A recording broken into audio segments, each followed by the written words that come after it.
Hello, my name is Mehul Dhulia and I'm the founder of Transformational Journeys. I would request you to subscribe to my channel and press the like button. Have you interacted, met with individuals who are constantly seeking a validation from people around for things that they would have done in the past or achieved in the past, for what they're currently doing, and their opinions and suggestions?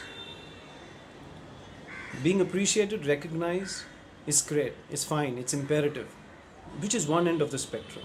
The other end of the spectrum is being in this state of constantly needing validation from people around. Now, this leads to three very critical things. One is low confidence, low self esteem, and increased self doubt.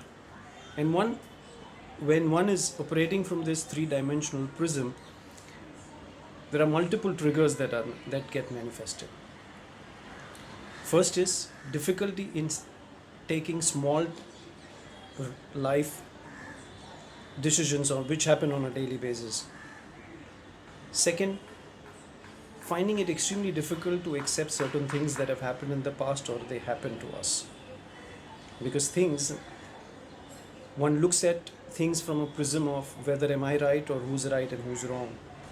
And the third is level of assertiveness takes a beating, it goes down absolutely low to an extent that it starts bordering towards extremely passive behavior, which then results into believing and thinking that one is always in a situation of compromise, which doesn't augur well for anyone.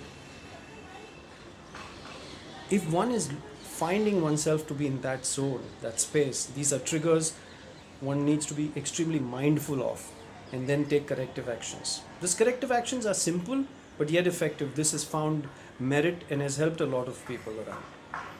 One is to tell yourself what you want people to tell you, that you're good enough. Second, to believe that whatever that you've done and are doing is to the best of your ability and to the best of your intent. Our abilities change over a period of time. That's how evolution happens of an individual. And the third is to tell oneself that it is perfectly fine to disagree and to be disagreed with. Both can be done in a very polite and civilized manner. Friends, let's look at these. If one finds themselves in these three triggers that I mentioned, these are three simple yet effective tools which will help us step back, step away from this constant need of wanting to be validated. And always do believe and do tell yourself this, that you're good enough. Thank you very much, guys.